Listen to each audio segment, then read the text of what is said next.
Hello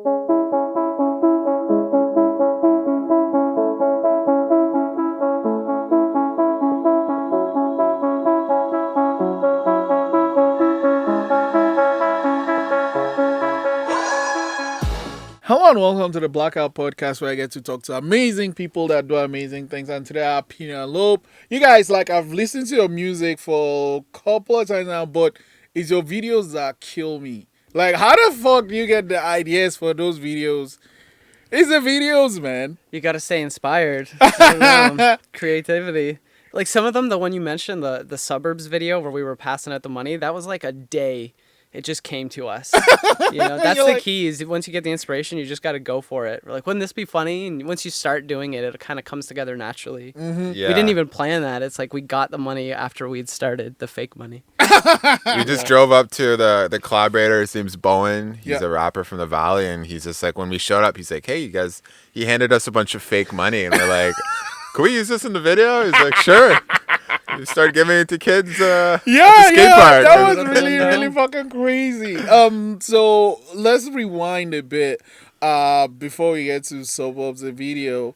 How did you fall in love with music?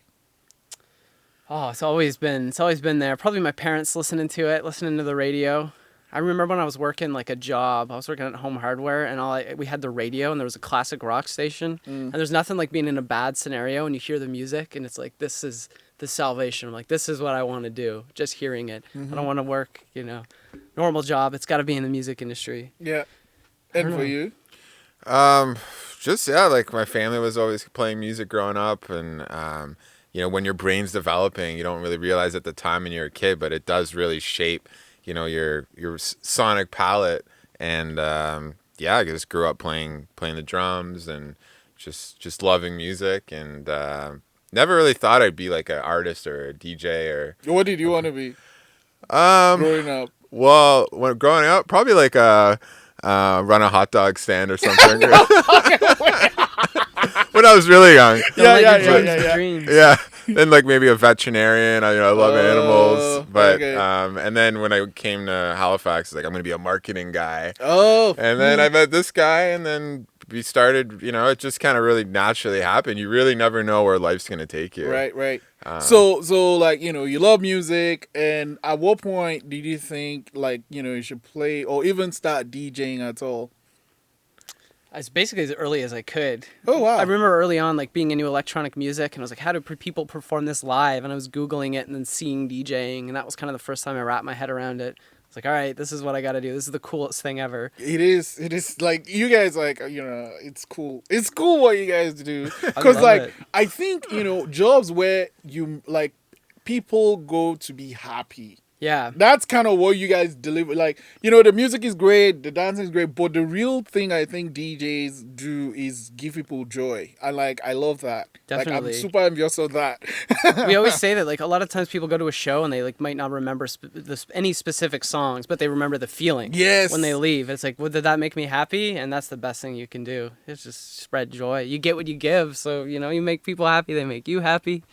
It's beautiful, back and forth. Yeah. Totally. Yeah. I when I was at Dalhousie, second year, I just kind of same thing. The electronic stuff was really coming up with a lot of my friends. They were loving a lot of dance music, and I just ordered a really small thing off one of those online websites, one of those music sites, a little controller. Yeah. Just started playing around in my room, and then I kind of got a gig at a house party, at Dal, and then all of a sudden I got one at this Argyle, which was on Argyle, and then I met this guy, and then I guess it just naturally happened. I guess this is what I'm supposed to do. So you were playing together before, right? Just doing your thing on the side, right? And and then you met and were playing the same kind of music. Yeah, we were booked for the same event. It was funny, there was only one time slot left. We were supposed to play separate sets. I'm like, we'll just split a set. And I was PINEO, and he was LOEB, and then we were together, and it's PINEO and LOEB. We just put an ampersand. So anytime we're we have a friend we play with, his name is Sparky. Yeah. So anytime we're there's three of us, we're like, oh, he's the ampersand. He's the and. We always say that. But yeah, I was at Dalhousie. I was I was kind of working as a promoter. I was shouting another company, and then we'd bring in acts from the U.S. or other places in Canada to come play in Halifax. So then we get him to open, and then we'd play together. And then he was, I was a big fan of his music. He had some of his own releases, and I was just getting into production. Mm-hmm. So he would help me and kind of share some skills, and it just, it was great. It just kind of happened naturally over a couple of years, and then we both got a residency at Pacifico. You helped get me in there, and then we'd hang out after and start writing music, and then he'd take the bus back to Dartmouth at 6 a.m. Yeah. Jesus, that's crazy. But that's also the love for music. Here's the thing, like, at what point did you go from like, okay, I'm gonna play music I love to actually make my own?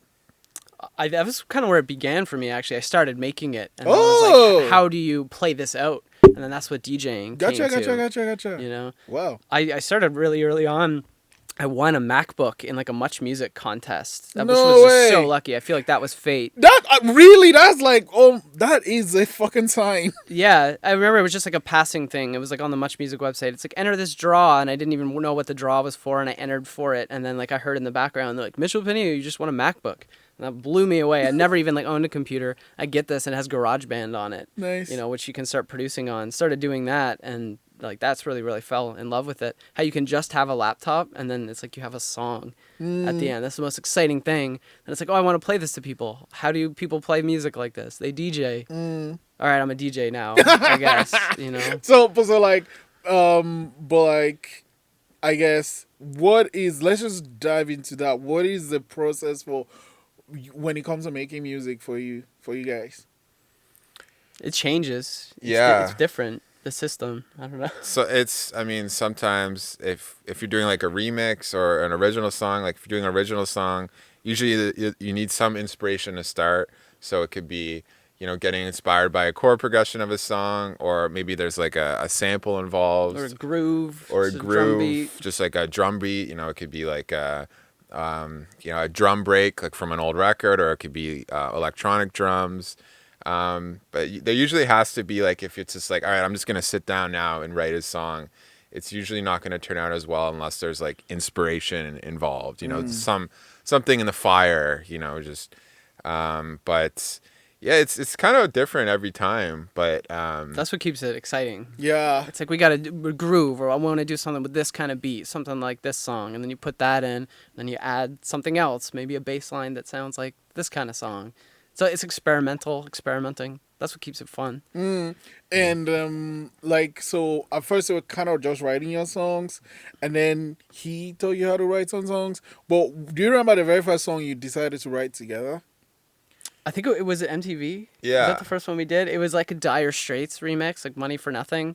I think we were just on Reddit and we found like the a cappella or the stems, like the isolated parts of the song. So it was just like the vocal for Money for Nothing. You put it in Logic, your DAW, and then you like add a beat to it, and then you can add synthesizers to it. And it was early on, and we just like threw everything in. That's kind of what's great about starting out, is there's no rules. The more you get into the business, it's like you can't use these things, you can't use this. Yeah. But early on, there was like so many different things we just threw in there. That was really fun. Like looking back, like there's all these sound effects and like clips from TV shows and clips from other songs. It's like not legal, but. Well, wait, hold on. So you made this song, and like you were using samples without like getting sign off on initially them? Yeah a bunch, yeah. Hopefully none of the people who own those samples are listening. It was just free. It was just out there. So but like, did you ever, I guess, study it? Because like you're mentioning all these things, it's like, did you like to like a sound college or whatever, or you just learned everything yourself? Well, I pretty much started learning it all myself, and then I did go to a school where they taught production, and like you start to figure it out on your own, and then actually sit down with professionals who really know it. That really helps you understand it. So a lot of the times, like you can just go for it. The creativity just comes out, and it doesn't have to be really complicated, writing music. A lot of the time, it can be really natural. Sometimes you get way too caught up in the specifics and the technical aspects of it. Like one of the first songs he ever wrote, when he didn't even really know a lot about production, I still think is so good. It's like so amazing. It's really pure. It's just like he had the groove. I don't know. Like Thank you. Yeah, it's great. And I heard what he was doing on his own, and I was like, yeah, this is great. I can't do that, so I need that. It's I guess the whole musical thing, it's like if you have taste, that's what everyone has that's unique to them. You might not, be able to shred like Jimi Hendrix on the guitar, but, if you have your taste, the technical skills will follow. And the more that you practice music or, try and learn one new thing every day. But it's been a journey. I guess were you a DJ first or a producer? Producer first. Producer first, yeah. and then I was a DJ first and a producer second. So I kind of did the opposite what a lot of people do. So I've been like, taking piano lessons and just trying to take some guitar lessons and trying to, picking people's brains and just trying to learn. Really, it's really a personal journey. Just trying to be a better version of yourself every tomorrow. day. And oh wow, okay, I'm gonna steal that. Say it again. Be a better version of yourself tomorrow. Okay. Yeah, or today, just... Yeah, no, I like that. I'll steal it. Please do. So, but like, what are some inspirations for you guys, like, musically? Well, we first did together, it was all like the classic rock remixes, like stuff we heard on the radio, grew up with. I thought that was really cool. Adding beats to that. Now we really listen to everything. We love like old stuff. That's kind of our whole concept of what we do now is we're taking like the feeling of the past or sounds of the past and then making it sound like the future. Because music has changed so much really from the 20th to the 21st century. And we want it to kind of sound like a bit of both. We love the old school stuff, the flavors, the retro vibes. The nostalgia, like huge into that. Especially when we're DJing. Yeah. Oh, it's so fun when you like mix in a song and then it's like everybody knows it subconsciously maybe and then it's just go, and it's like we're all connected by this music. Right. Whether we realize it or not. Yeah. And so you guys started working, well, you play this show and you were like, okay, this guy totally doesn't suck. I don't suck. We sound great together. Like, was there ever a point where it's like, let's just like actually make this official? Like, let's get married type of thing. That's when we got the joint Instagram. For a while, we had separate ones. And then once we had the Instagram together, that was official, I think. PINEO and Loeb. So, talking about that, like, I'll just jump on the social media stuff. Like, how do you feel, like, from a couple of years ago and now, like, how influential social media is in what you guys do? So important. It's getting more and more, especially with live shows right now. It's our window to people. It's funny though. I mean, there's obviously a lot of expectations being a public figure or a musician, artist with social media, but we try and kind of aid on the light side of it. We love humor. We love making fun of ourselves, self-depreciating humor. That we helps. There's so much, especially now when you go on social media, there's a lot of, maybe bad news or stressful stuff. You really just try and avoid that and just kind of be just pretty lighthearted with a lot of our stuff on social media. Keep it really positive. Try and keep it positive. Yeah. That's kind of the positivity is kind of the main thing. Like even when our tour was canceled, like we were out in BC in March, we had to cancel like 17 shows, and we're like, tour's canceled, Okay. So let's jump back to the very first lockdown. I guess doing what you do, you kind of have to have your schedule months out, right? Yeah. So like, I'm guess like, do you manage yourself? Do you have a manager? Or? Yeah, we are. Okay, so like we have all these shows laid out. And then we know we are flying from here to there to do these things. Everything is booked, and then you have to cancel that. How, like, you heard that? How did it really feel? It was quite a bummer. Yeah. Especially we were out there in BC and we had all these shows. It was just getting going. I mean, we're very fortunate that we were able to do that. I think we had like 4 or 5 gigs that we'd done. And there was like 17 more to come. We were so excited. And then, we played one show and then it stopped. But yeah, I mean, this year has been so good, at least for us, in terms of getting better at everything. We really use the opportunity to become better at producing and playing. So, you got to turn everything into a positive. Whatever hand you're dealt, you got to play it well. Wow. But You guys should have like a motivational, like a record where it's just like music and then you say all these nuggets you drop every couple of seconds. Thanks. Yeah. Like, the tomorrow thing and the like, get, focus on the, cause like. You can do it. Yeah, really. So how did he decide to, I guess, adapt with like everything getting cancelled and like, but you still have to kind of be out there, right? Yeah. Because of what you do. Streaming. It's always about making people happy. Really. Totally. Yeah, I mean, we are really lucky, I guess, in Canada in terms of the musicians and the artists didn't just get left in the dust. Like, you know, we talking to people we know in the States, and, you know, they got people in New York got like one payment from the government, and that was it. So we were very fortunate that Mr. Trudeau helped us out.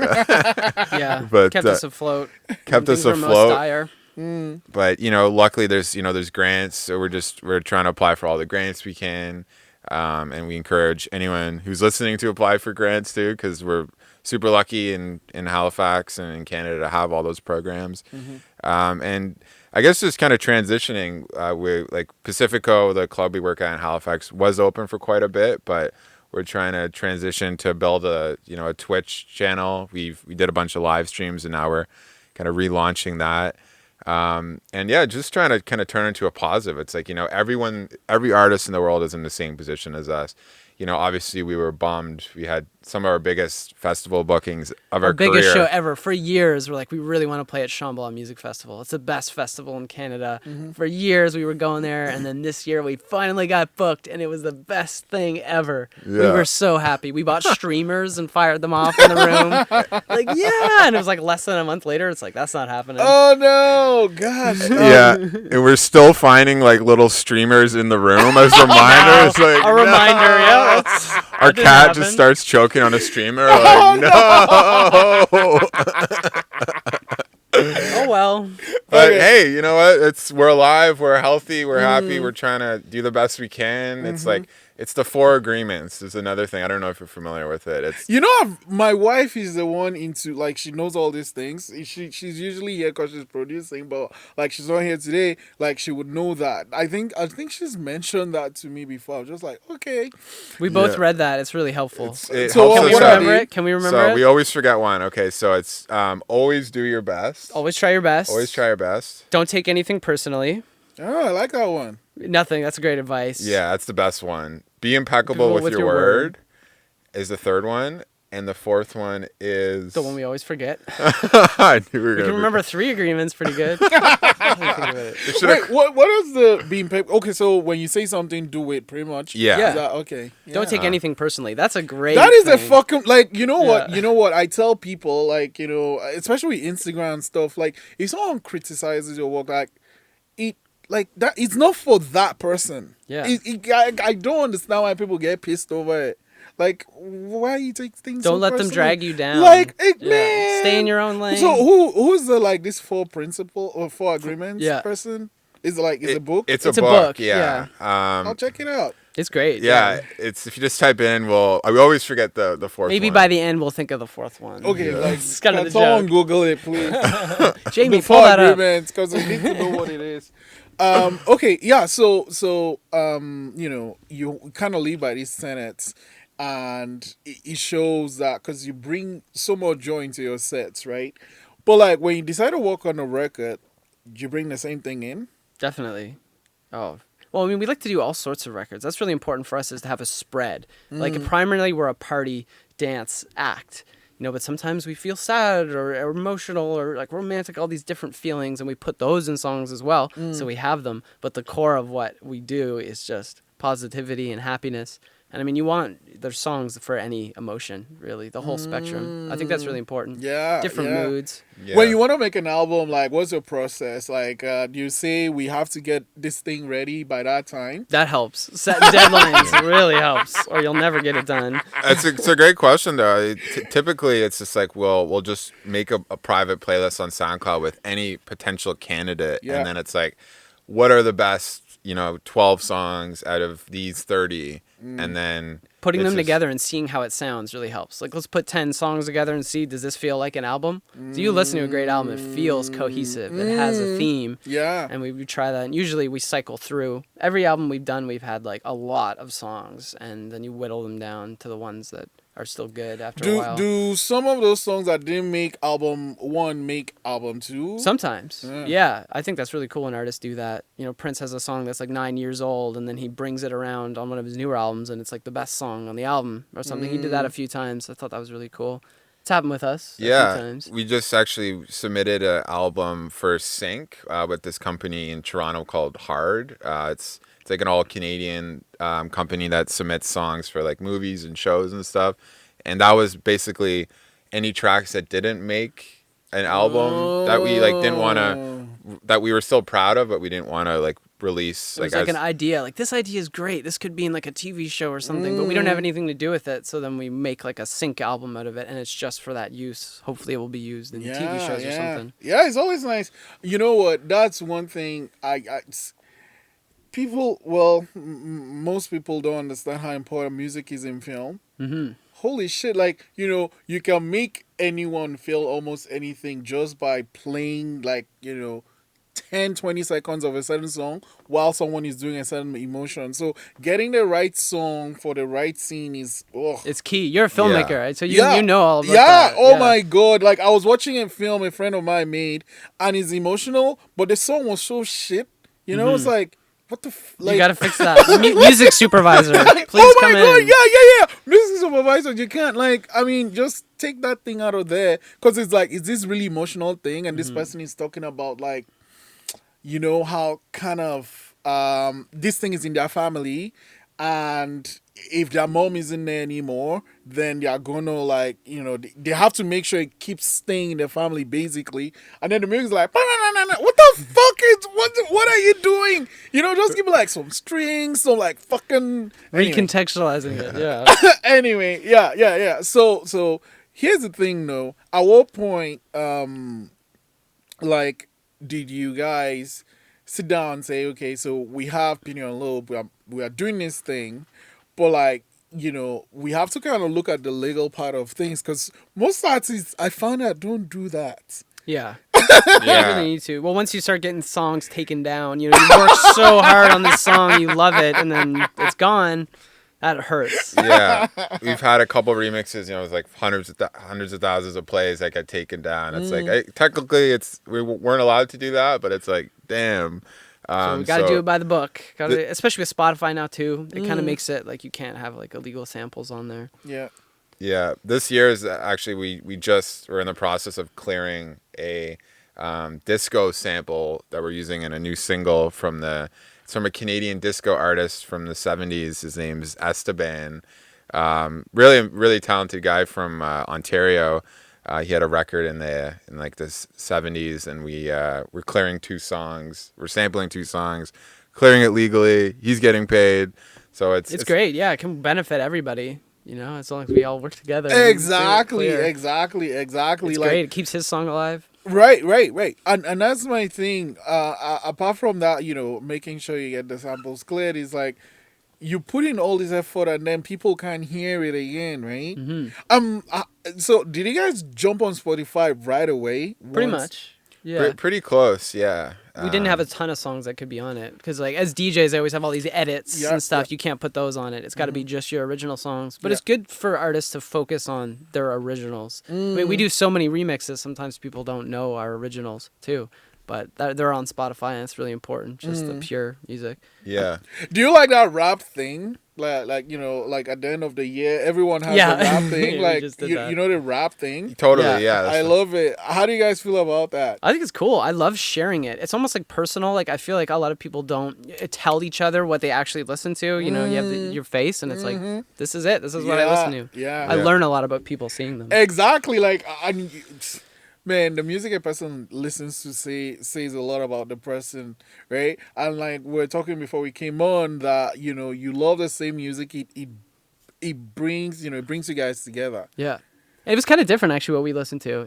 We love the same stuff, but our own personal tastes are different, which is why it's good that we work together. We don't think exactly the same. Right. Yeah. Okay, so when you, like, you're working on a song together, right?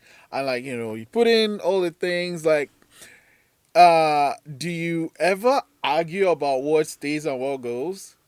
Sort of. Not really argue. it's just like, I guess we'd both try and explain why we, like, if there's like, we really want this guitar part in, it's just we both are trying to rationally explain if it's gonna make the end product good, or if it's gonna make the end product good, or if it's not necessary. At least I found myself when I was like starting out as a producer, I was using way too many sounds in songs, and that's kind of a thing I guess like amateurish producers do, where it's like you put way too many elements in, and the focus isn't really clear enough, where it takes a lot of talent to have a lot of less elements in songs. Sometimes it's more difficult to delete sounds than add sounds in. I think that a lot of people should know that. Yeah, you're like emotionally invested. Like, no, I cried to this guitar sound or something. Hypothetically, it's just like, I don't want to delete that. But sometimes, that's part of being a creator. You need to, I'm sure with film, you feel the same in some ways. It's like, you got to cut stuff. Maybe you might love it, but sometimes you got to cut it. I think they say kill your babies or something. Yeah, that's one way to put it. Yeah. They say kill your babies. It sucks. But you know what? When you sit back and look at it, it's like, oh shit, it makes sense, right? Just losing that 20 seconds there, 10 seconds there, it's like, man, but that shot was so sweet. But it's not then like the story still makes sense, and it feels even stronger and tighter, right? For the greater good. Yeah. So when is the next album coming? Hopefully September. It's got to be September. That's the date. Like, we're setting it, We've been working on it for a while, and we got to put the due date. Yeah, I know. Like, it helps knowing, okay, it has to be ready now. Yeah. So, because if you don't, then you just tweak it. Do you know how many songs they're going to have on it? Probably like 10. There could be 100, on it, but we want it to be one enjoyable experience. That'll be the best thing. Do you like ever decide, okay, I'm going to work with this vocalist versus this vocalist on that song? Mm-hmm. Well, sometimes we have like 5 vocals for the same song. That's when it gets tricky, Yeah. You record all these little demos, and you're like, which way could it go? You're not sure. And then sometimes we just throw everybody on. You can have 5 people on a song. Why not? I think that Suburb song, there's like 7 different vocalists, like little people. Like we love collaborating is a huge part of our project. Working with, we just want to include as many people as we can and collaborate. And sometimes we have 6 or 7 people record on the same song. So it's like, then it's kind of a bit of a puzzle. It's like, okay, how do we make the best song with all these parts, and the pieces, yeah. That might be including everyone, or that might be only including one person, but then we bank those vocals, and then for another project, if it's in the same key, we're like, those vocals are, B flat major. How big is the hard drive where you stole this stuff? Huge. We forget about it. That's kind of what's cool. We recorded this vocal 2 years ago, and it happens to be perfect for the song we're working on today. Yeah. The organization. That's what I was going to ask you. How do you catalog it? Like, do you, with your file? We use like private SoundCloud playlists. That really helps. We have all these different playlists, so we don't forget about them. These are like ones we're working on. Have that playlist there. They can just get lost. Exactly. Because and like before COVID, you had shows happening, so you always had to create playlist. So you have a show coming. What's the process? Like, you have a show coming, I don't know, 3 weeks. 3 weeks from now. So we'll each make a playlist on our own, and then we'll go in our DJ software. We'll make like the cue points basically. So like if there's a long breakdown, we'll have a cue point, which basically skips ahead to that particular part in a song. If there's like a big silent breakdown, for example, it goes like shh, and you wouldn't want that necessarily in like a club show where like, because the energy would die out. So anyways, we both make a playlist, then we meet together. We live together, so I walk downstairs to his room. I go up. And I'm like, we go through all the songs together, like, yes, no, yes. Like, we'll if we listen. Both picked it, we can probably agree on it. Yeah. That's the great thing about being in a duo is it's like you have someone to check. It's like, I should play this. And he's like, that'd be a terrible idea. And you're like, yeah, you're right. Somebody's and then, like, you kind of now put it in sequence, or... Well, we just have it laid out, and then as we're playing, we draw from it. Because you don't know how the progression of energy is going to go in a show. You may think that this moment, 20 minutes in is going to be the most hype, but people might have lower energy there, and then you have to adapt to their energy and then build them up to that high moment. So it's like these are the tools. You figure out what order you want to use them in to make it work. It's usually organized by BPM, beats per minute, and key as well, and then on our production stuff, we have like folders with vocalists, and it's labeled by the vocalist and the key as well. And then we have most of our samples on our computer also organized by key with software. So if we're working in, A minor, we click A minor. There's all our strings, all our, pianos, or everything's there. So we could quickly, when the inspiration's running, we could quickly be as productive as possible. So you're mixing live, literally. Sometimes, yeah. Well, I mean, always. Yeah. Mixing. We're always live. There's like mixing like DJ songs. Sorry about this. And then there's like mixing like things together. Yeah, that's the one I'm talking about. Like, because if you're taking things from this thing, do you do that while you're playing sometimes live? yeah, that's what's really fun. Scary? Because we have 2 setups. That's the best thing. Because things can go wrong. It really helps that. Like I'll be playing a song and then he could just bring an acapella that's in the key and then drop it on top. And then we start mixing things like that. Because I'm like, holy shit, is that not scary and shit? But like you've been scary. doing actually this is the one you've been doing for so long. Is there something, I mean, obviously, I'm guessing there's a lot, but if there are 3 things you tell yourself then that you know now, you didn't know then, what would it be? It's a great question. What would we do? Don't be so hard on yourself. It's probably the first thing. Just enjoy it, but you got to work hard. You got to work hard, but also, don't get yourself down and don't compare yourself to other people. That's key. Run your own race. Mm-hmm. That's the biggest thing. Yeah. It's like so many people get caught up, especially in the numbers of social media. It's like, it's really easy to feel bad for yourself, and you open your phone and you see DJ Blue in Japan with 1 billion followers and like his Spotify Wrapped has 50 billion plays, and it's just like, it kind of comes back to the compare yourself to yourself yesterday or what, it's like, are we learning? Are we progressing? Is the needle moving? That's what matters. It doesn't matter how you compare to this person. It matters how you compare to yourself yesterday. Yeah. Because you don't know what they went through. I swear to God, you guys just put beats and just record these things and that's a fucking album. All right. Just drag it out really slow, lots of reverb. Yeah. There's a song called Don'ts. Yeah. And it's literally that, right? Yeah. It's this guy, like it's just a weird beats. I can't remember what it is, but it's called Don'ts. And then this guy has like a poem called Don'ts, and he mentioned all these things you shouldn't do. Like, it's funny. Oh, you don't. I get it. Yeah. You should send that to us. Yeah, maybe that'll inspire a new album. I'll send it to you. It's one of my best songs. And one of the things, every year I give myself like daily tasks. Stupid, but it kind of keeps me alive. But one year, one of the things I want to do is like take all of those things he says don't do and shoot them all. They're like really fucked up. Like one of them is like, don't like shave yourself with like a chainsaw or some shit. Good idea. It's like, anyway, yeah, but okay, I went off on a tangent to that one. So now, you get the song ready, you get on the night. Like, do you get, say the club, whatever, opens at 10, what time do you guys usually like to get in? Sometimes we show up pretty early. Like in Pacifica recently, we started at 10:30 and we were there at 8:30. We just love being there. What would you do in that time before people come in? Eat pizza. Yeah. Do you have a particular pizza you like from? You guys are not that far from Pizza Corner. Which one would you take? Well, Pacifico has its own chef that makes pizza there. Nice. And fancy with like prosciutto on it. Yeah. Living the high life, prosciutto. Yeah. Okay. So, you have pizza, just chill till people start coming in, or do you play while chilling? You work on your playlist a bit. It's good to get in like the atmosphere of the bar. Like you feel the energy of the night, what's going on, and you're kind of making your playlist and visualize it in your head. You don't really know until you're there how it's going to feel. Just settle into it, I guess. Yeah, we set up, maybe do like a little sound check or something. It's just like the fact that there's 2 setups, like he has his own, I have my own, is like, it helps a lot of the nerves, because if we only had one and we had some major tech issue, things go wrong. Yeah. They will go wrong. What can go wrong will go wrong. Like one time I was playing and somebody came up like to talk to me and just poured their drink on the controller. No! It's happened. Yeah.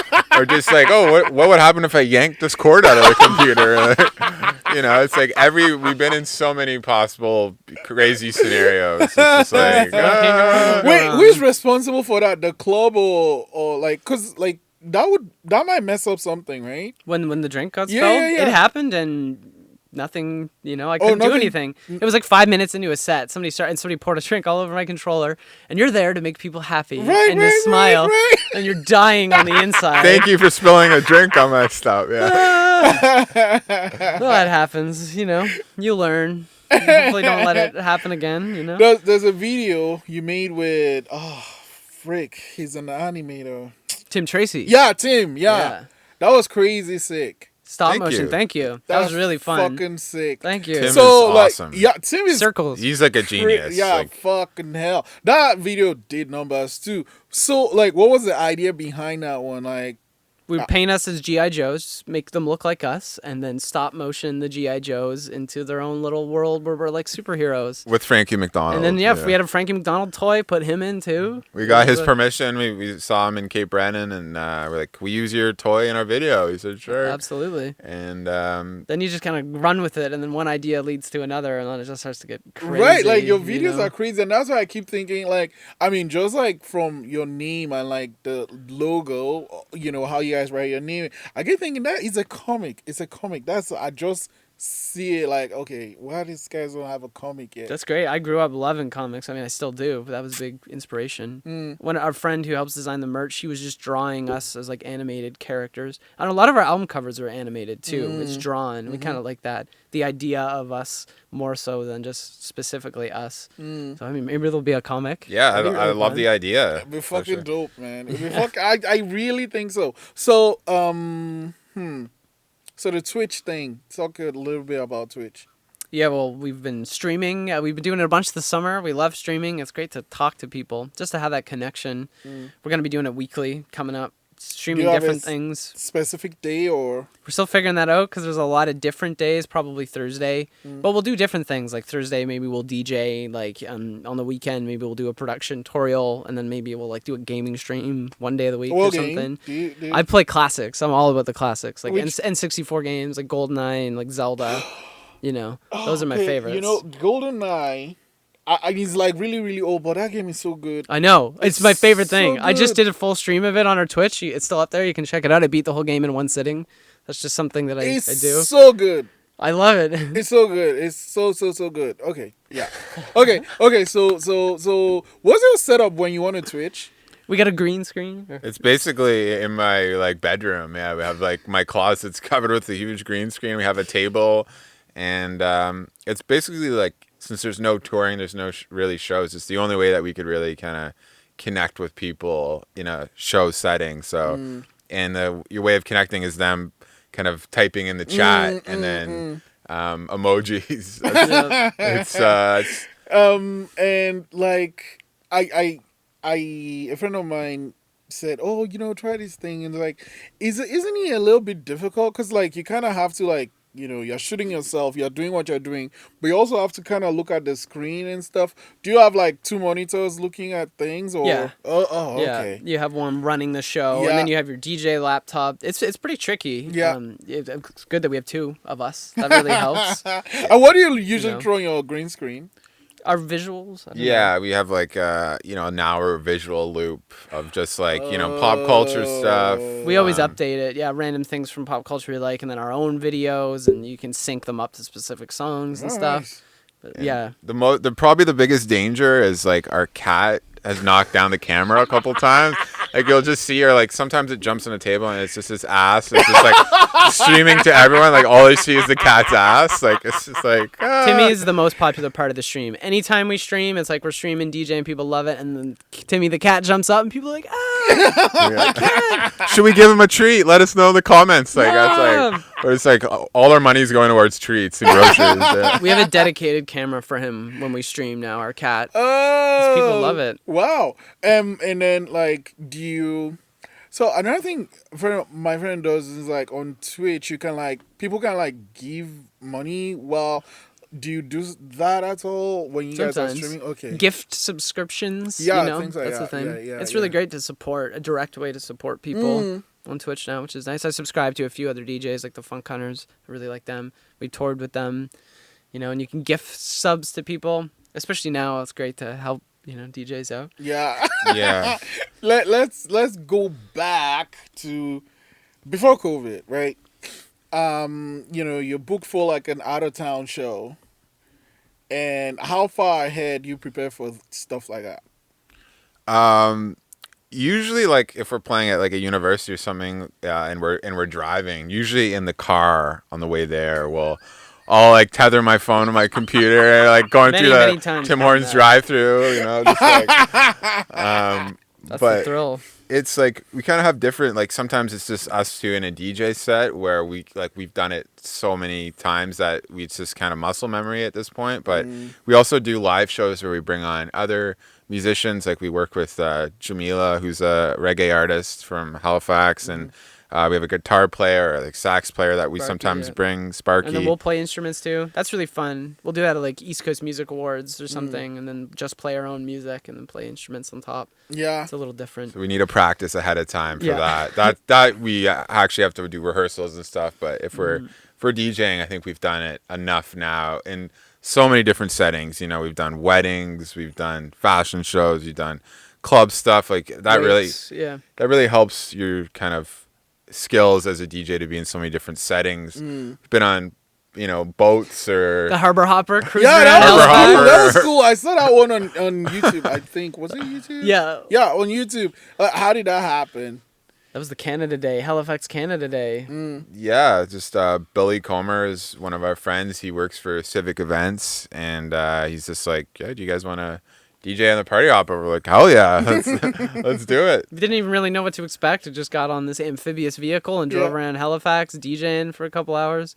That was so much fun. That was one of the highlights of the year, And there's nothing was like set down. A laptop sliding. It was like a new laptop. It almost fell off Oh no. a few times. That's so fun. Okay, so but like the 17, so it's 21. Like you had these shows all lined up for the year. Before COVID happened, how did you prepare for this set of shows? Like you didn't think COVID was gonna happen, so you had to like put things in place. We had a whole tour booked. It was like Yeah. months in advance. He was booking most of them. Calling people up. It's the system. It's pretty amazing that you can do that really on your own. Yeah, we were supposed to go to Mexico to perform. We did last year. We're gonna go back again, and I guess like ECMAs. And I guess we just like we usually book our. Luckily, we didn't book any of the other flights beside the tours, so basically just had to fly home, and we were just like concerned. The biggest concern is everyone keeping healthy, and we We had a really long tour booked though. We had a huge one last year. I think it was even longer last year. It was like 23 or something dates across Canada. Yeah, we started in Costa Rica, and then we flew to BC after that, and then That's a long flight. yeah, That's a fucking long flight. Like, was it one straight flight? Or? I think it was a couple. we Oh, usually fuck. Laid we on usually the do ground in LA for a while. yeah. Okay. We do the cost-effective ones, so it's like 95 transfers. Yeah. Yeah, no, man, because like I can't even imagine. Holy shit. That's the dream though. I always wanted to be like a touring musician. Even when it's like crappy, it's like cool because it's like this is it, This is like I'm sleeping on the floor, and I'm a musician, I'm sleeping in a dog bed. Yeah. So, but when you get to play in places like Costa Rica and Mexico, how's that experience? That's so cool. Music is the universal language, and you can connect with anybody just on the music. I love it. It's the coolest thing. Opens doors. Playing in Mexico on the beach was really fun. Mixing it together, playing some reggaeton and out there. What a thrill! And just people were so nice. I get emotional thinking about it. People have never met you, and you just meet them, and then suddenly you're friends. Like that's what music does. That's what music does. Really? It's like, wow, what amazing memories. Yeah. It's a lot of fun just experiencing different cultures, different people, and just learning the different foods. Like we performed in Nepal once. That was nice. really cool. Getting to seeing how they live their life, and we could learn from them, and they might be able to learn something from us as well. So yeah, just like super grateful to be able to travel and meet so many like-minded people, because we might speak a different language, we might have different traditions, but you could just, especially with music, you just like you could have the exact same music taste as people and live totally different lives and just totally connect with just that. It's so it was cool. I mean, it could be kind of hectic when you don't speak the same language and we stick out like sore thumbs, You learn quickly. We're these like two random people here.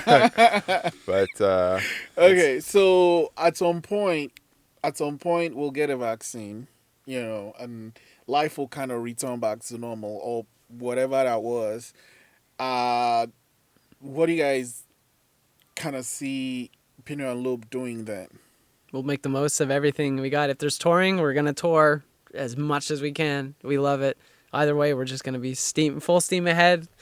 You know, agreements. Okay. Yeah, exactly. Yeah, you gotta live it. You can know it, but you gotta live it. Yeah, you know? yeah. Always try your best. We're gonna try our best. We'll probably still be doing some streaming. I mean, I think streaming is still really cool. If one thing that could be good that lasts from this is just the openness. I love how like open streaming is. Like there's no production, like too fancy production. It's very direct connection, you know, and very very open, and just feel more personally connected with everybody. I think that's pretty cool. Get to meet everybody. Just see people again. The streaming is really fun. It's like the personal connection is something that can't really be replicated like fully, but it's pretty. It's like, you know, I guess it's as close as we can get right now, but you know, it's like, you know, same with, at least I find with like, you know, video calling people versus like being in the same room as your friend. You know, it's like being there in person is a different feeling than looking at a screen, you know. We did the sit-down shows for quite a while at Pacifico. That was pretty funny. It was actually surprisingly fun. Like on Halloween this year, like it's closed now, but we had Pacifico open and it was full of people sitting down, you know, 6 feet apart in their groups. Like everything was by the book and safe, but they're in their seats and we're playing the music and they're just in their chairs like, yeah! They're not dancing, but the energy is still there. I thought that was so funny. That's what I'm saying. I say, you know, the thing I love about DJs, like actually envious of about DJs is that they always bring joy. Like wherever they are, like, you know, when you go and listen to music, like it just lifts you up, right? And like, you know, I think everyone, I know at least I do, have songs that when I'm down, like if I listen to, I just get in a different mood. I love it. Yeah, it's so true. Well, can you give us an example of one? Oh man, so there's this one song. It's actually it's weird. It's called Resurrection Blues. It's by this guy. His name is Otis something, but it's like it's so good. I want to hear that. Resurrection Blues. That's a good title. Okay. That's a really good title. It's sick. It's like so good. Number one on your Spotify Wrapped 2020. No, it's not. Number one on my Spotify Wrapped is God Damn It Golda by Mr. Kamak. Cool. I use it to write. I fucking like that guy. I use it to write it. So one thing I do whenever I'm writing, I most of my things I write to a song. Yeah. And like I was working on this script for like, I don't know, most of this year. Shit, we're still anyway. Most of this year I was working on this script, and that's what I was writing into. So it was just on repeat. Like, people don't listen to a song when I was driving in this morning and my friend was like, oh, this song is on a loop. Yeah, it's on a fucking loop. This like does it. If I like the song, I just put it on a loop. So yeah, my number one song was God Damn It Golda by Mr. Kamak. It's dope. But you should check out Resurrection Blues. It's like the cowboyest of the cowboyest songs. Nice. And I'm black as shit, but it's so good. That's awesome. It's really good. Like it's you know what? Actually, I'm gonna have you guys play it. Like while we are setting up, I'm gonna play it for you. It's so Sweet. good. Thank you. So good. So the album is gonna be ready in September. Like, hopefully then things are open. That'd be will great. You fingers crossed. Will you have like a lunch party at Pacifico? I hope so. Yeah. Hopefully, yeah. I mean, we're gonna try and do everything we can. We're gonna be doing lots of singles coming forward one by one. You'll get to when hear will a bit the of first it. one come out? We're gonna probably have one next month. It might not be from the album, but definitely by March we'll probably have a single.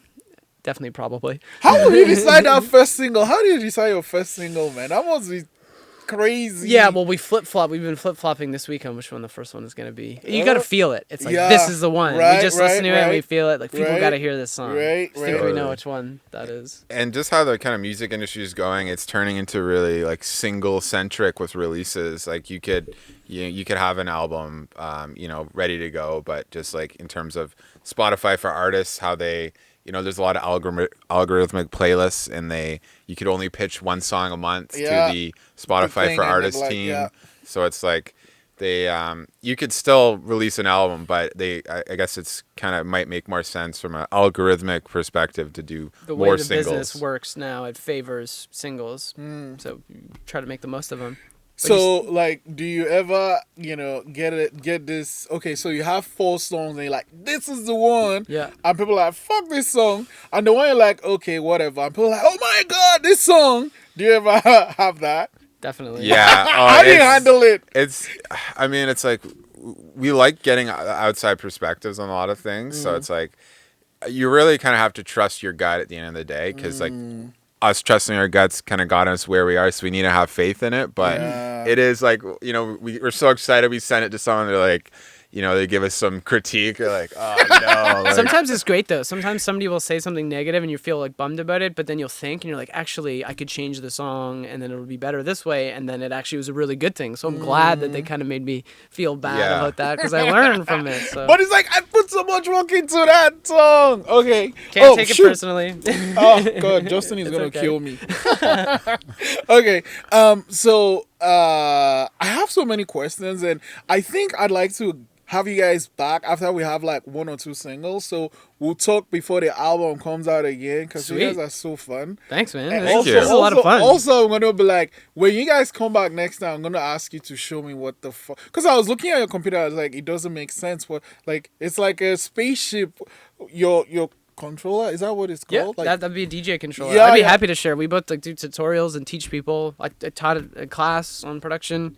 I love it, that's one of the things we've been doing actually, is like doing some private lessons for DJing and music production, like since the pandemic happened, just to like. Okay, so like only from your website or on Zoom. No, I mean like how people can like sign up for it. Yeah, PM us, on okay. Kijiji, like, or some people come over if it's safe.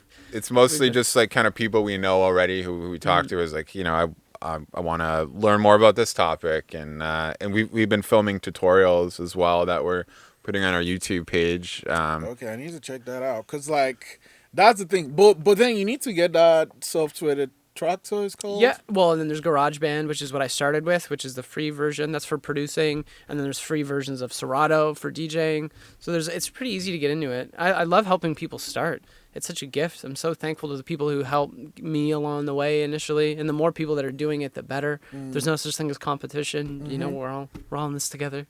Yeah, it's great. Yeah.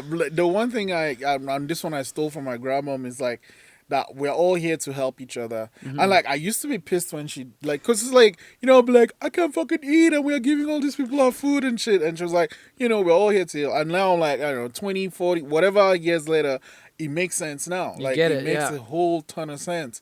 So yeah, you guys are onto something. Thank you so much for coming on the show. Thank but you. I can't let you leave without like at least fucking just a tiny set. Let's play some music. Okay, cool. Let's do that. Yeah, so we got like a kind of a mini mix. We're just gonna kind of take you through some of our favorite originals and remixes, and I'll curate it and just talk a little bit about the songs. It works for me. And thank you again, Israel. I really this appreciate was it. great, and I'm really gonna have you guys back. So once the first single is out, like, do you put links for people to pre-save your singles and stuff? Sometimes certain songs we might for the next one. Yeah, you should. I'll pre-save it. Sweet. Okay. Thank you. Thank you so much. Last thing, check out our merch. Oh, yeah. PINEOLOEB.com/new-products. Yeah. So like right from the website, people can get this. Yeah, they can order it. Okay, yeah, we got great. lots of them on there. Facebook too. Facebook and your Instagram is @PINEO LOEB. That's it. Yeah. ANDPINEOANDLOEB. Yeah. Thank Easy you to so much, remember. guys. This is great. Thank you so much. Thank you. Awesome. Blackout podcast. This is the PINEO and Loeb mini mix. We're going to be taking on a tour of some of our favorite remixes and originals.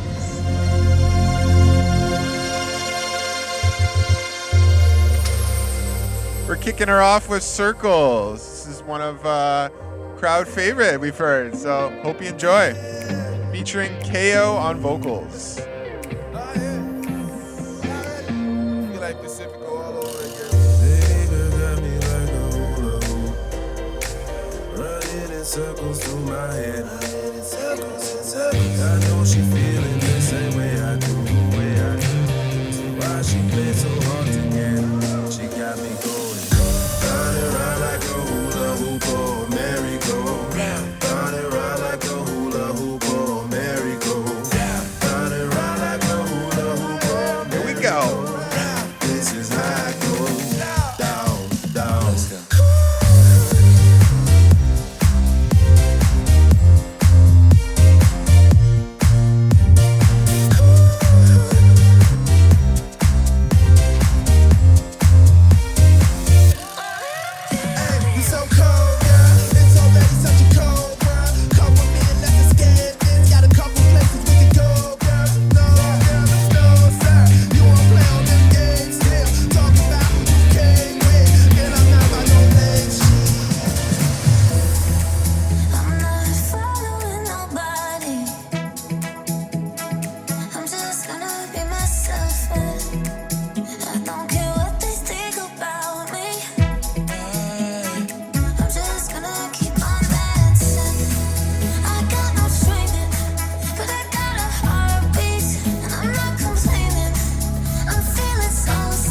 is our new one with links we dropped in the summer.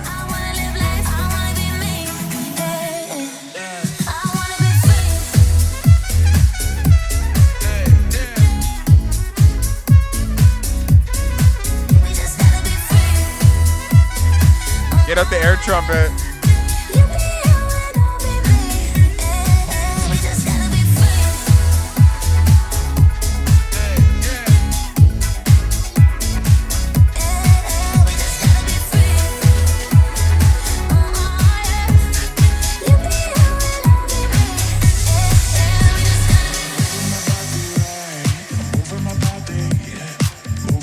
This one's called Body Right, featuring Rumpus from Saskatchewan. We dropped this one on the Russian label Mixfeed. Hope you enjoy.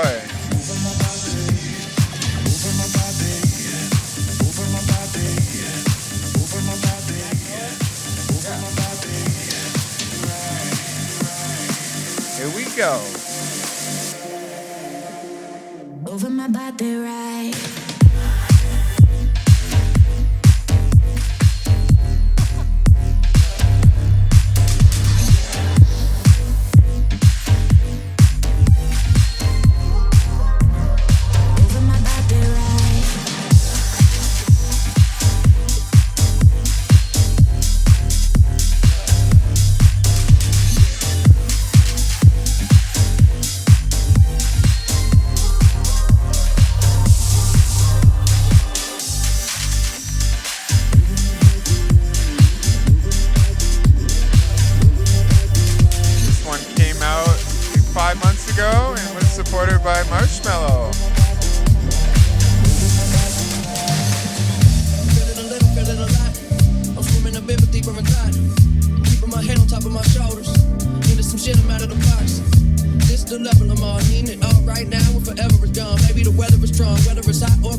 Our tribute to Mac Miller. Hope you enjoy.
Boys, PINEO LOEB remix, Intergalactic.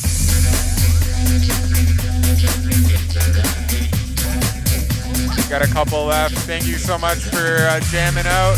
Shout out to Blackout Podcast.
our official remix for Olivia O'Brien, released on Island Universal Records. Hope you enjoy it.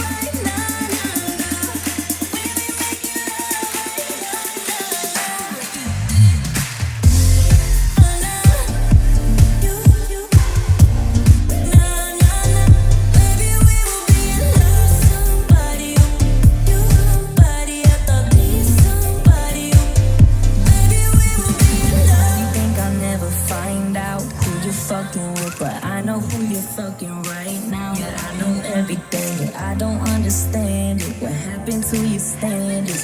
Thought you were a gentleman, but you ain't got no manners. Oh, where's your self-control? You're making it too easy to let you go. 'Cause I need somebody who can be somebody. I thought that somebody was you. For me, probably right. Only piece of that story ain't true. One more time.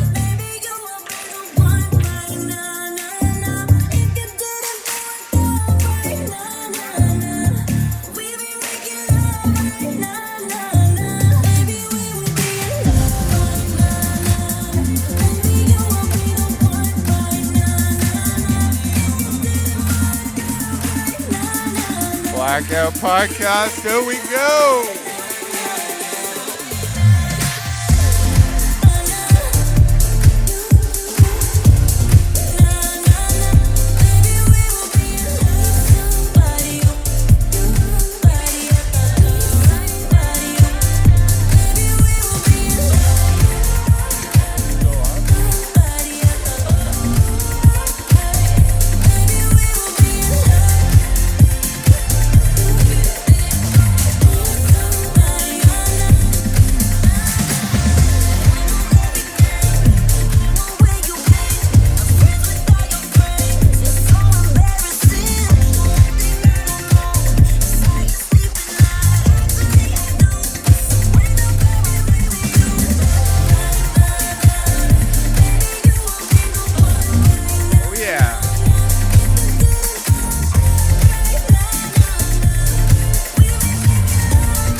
This is our last track. Thank you so much, Blackout Podcast, for having us. We're PINEO LOEB. We're from Halifax. So much fun. This is our cover of Digital Love with Rich O'Coin, Cameron Hawes, and Sparky.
Gotta give a big extra shout out to the guitarist Sparky coming up. You got Carpet Tunnel playing this part. Halifax, Richard Coyne from Halifax as well. And Cameron Hawes. And Cameron Hawes, big collab track off our album Elevation. Blackout Podcast, we love you. Here we go.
Thank you so much.